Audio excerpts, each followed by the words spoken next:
بسم الله الرحمن الرحيم ربنا وابعث فيهم رسولا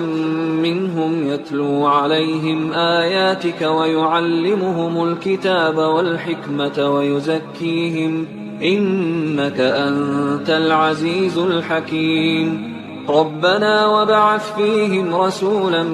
منهم يتلو عليهم آياتك ويعلمهم الكتاب والحكمة ويزكيهم إنك أنت العزيز الحكيم